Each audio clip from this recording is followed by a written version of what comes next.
ये फरमाएं कि अक्सर जब सैलाब आता है तो हम देखते हैं कि जनूबी पंजाब के इलाके, जहाँ इस वक्त आप भी एक ज़िला के डिप्टी कमिश्नर हैं, डेरा गाजी खान, राजनपुर, मुल्तान और मुजफ्फरगढ़, ये अक्सर ज़ेर आब आते हैं। इस वक्त क्या सूरत हाल है मुजफ्फरगढ़ और उसके अतराफ में? बिस्मिल्लाहिर्रहमानिर्रहीम। थैंक यू वेरी मच अमीर अब्बास साहब।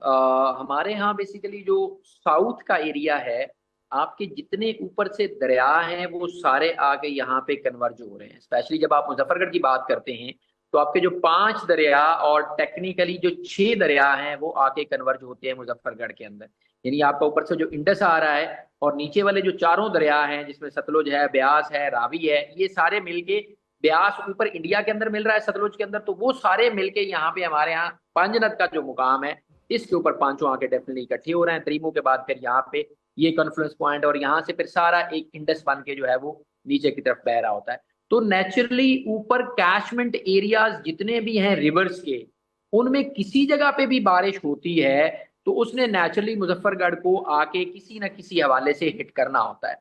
फिर जो आपने जिस साउथ पंजाब की बात की है उसमें स्पेशली जो हमारा राजनपुर का और डीजी खान का एरिया है, इसमें एक फिनोमेना है हिल टॉरेंट्स का। यानी आजकल जो वेदर के पैटर्न्स बहुत ज्यादा चेंज हो रहे हैं, तो जो हिल टॉरेंट्स हैं वो भी फिर हमें इफेक्ट करते हैं। यानी ऊपर से अगर हमारे यहाँ फॉर एग्जाम्पल कोई 1 लाख क्यूसिक्स आ रहा है तो उसमें 20-30 हजार क्यूसिक्स जो हैं वो हमारा डेफिनेटली हिल टॉरेंट्स के ऊपर अगर बारिश होती है तो वो भी एड ऑन होता है। तो इस वक्त जो हमारे पास सिचुएशन है, हमने तकरीबन कोई आज से 4 दिन पहले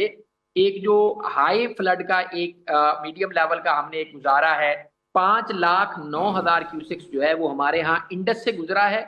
और इसी तरह से 1 लाख के करीब जो है वो हमारा नीचे जो दरिया चिनाब है जो बिल्कुल मुजफ्फरगढ़ के साथ बहता है इसके ऊपर हमने गुजारा है। लेकिन रिसेंटली अभी वो पानी इंडस का तो रिसीड हो गया है, लेकिन पीछे आपने देखा होगा कि इंडिया के अंदर जो तवी उनका रिवर है उसमें एक तुगयानी की कैफियत है, जिसकी वजह से दोबारा से एक रिवर चिनाब के अंदर, क्योंकि रावी से पानी आएगा,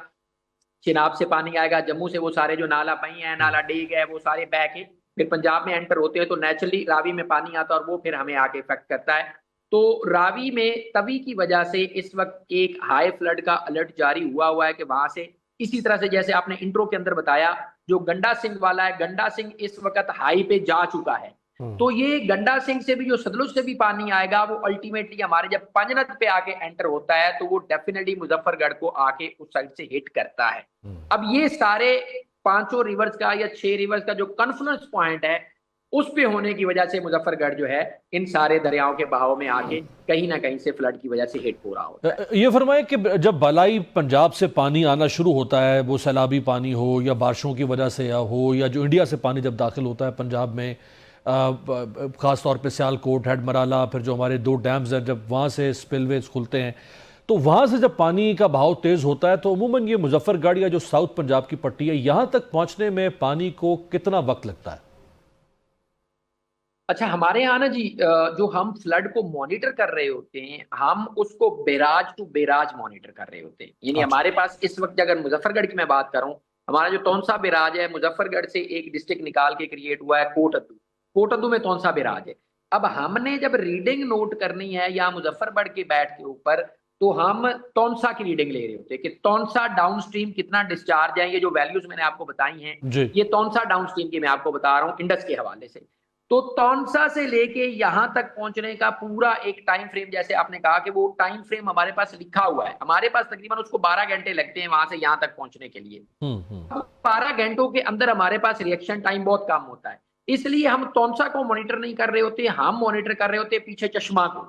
कि चश्मा से अगर हमारे यहाँ 36 घंटों में पहुंच रहा है तो हमारे पास रिएक्शन टाइम फिर बढ़ जाता है। तो हम्म। अगर चश्मा से नीचे डाउन स्ट्रीम हमारे पास लो मीडियम फ्लड के ऊपर आ रहा है और मीडियम फिर हम ऐड कर रहे होते हैं, जो हिल टॉरेंट्स हमारे पास तौनसा से ऊपर से आ रहे हैं, डीजी खान से ऊपर से आ रहे हैं, वो भी उसमें ऐड ऑन कर रहे हैं, तो नॉर्मली हमारे पास जो रिएक्शन टाइम है, हम अगर पीछे से हेड मराला को मॉनिटर करें या हम कादराबाद को, जो डेफिनेटली हम कर रहे होते हैं, लेकिन उसका दरमियान में कैचमेंट एरिया इतना ज्यादा है कि वो 2 से 3 दिन पानी को आने में लगते हैं, और वो पानी वहां पे किसी तरह से उसकी वेलोसिटी भी फिर रिसीड होती है, और पानी कैचमेंट एरिया में जब फैलता है तो हमारे पास अगर 1,16,000 फॉर एग्जाम्पल कादराबाद से चल रहा है तो एग्जैक्टली वो नहीं पहुंचता, बल्कि 1,16,000 का हमारे पास 60% पहुंचता है। लिहाजा हमने टाइमलाइंस पूरी फॉर्मुलेट की हुई है कि बुद्धू से लेके जो आपका तौनसा बिराज है, इसके दरमियान पानी को ट्रैवल करने में कितना टाइम लगता है, इसी तरह से तौनसा से लेके चश्मा तक कितना टाइम लगता है, चश्मा से लेके पीछे फॉर एग्जांपल तरबेला तक उसको कितना टाइम लगता है, इसी तरह से मंगला से जो नीचे आ रहा है। तो ये टाइमलाइंस हमारे पास सारी डिफाइंड है, लेकिन जो हम मोस्टली मॉनिटर कर रहे होते हैं वो हम तौनसा को मुजफ्फरगढ़ के हवाले से और पीछे चश्मा को मॉनिटर कर रहे होते हैं इंडस को लेके, और हमारे यहाँ जो यहाँ से पिछला हेडवर्क्स है रावी के ऊपर, चिनाब के ऊपर, जेहलम के ऊपर, सतलुज तो हमारे नीचे आके मिलता है, उसका हम मॉनिटर कर रहे हैं। त्रिमू डाउनवर्ड जो डिस्चार्ज है वो तकरीबन कोई 70% 65% के हवाले से हमारे पास आके पहुंचता है। त्रिमू को यहाँ तक पहुंचने में हमारे पास लगते हैं 2 दिन, जबकि पीछे से जो हमारे पास तौनसा से या फॉर दैट मैटर चश्मा से आ रहा है उसको 1 दिन लगता है। तो इस 1 दिन के दौरान हमारा ऑलरेडी सारी चीजें अलर्ट के ऊपर हैं, हमारे फ्लड रिलीफ कम पहले से लगे हुए हैं, लेकिन जब वहां से डाउन स्ट्रीम डिस्चार्ज हमारा ज्यादा हो जाता है तो हम उन चीजों को फिर वॉर फुटिंग बेसिस के ऊपर करना शुरू कर देते हैं।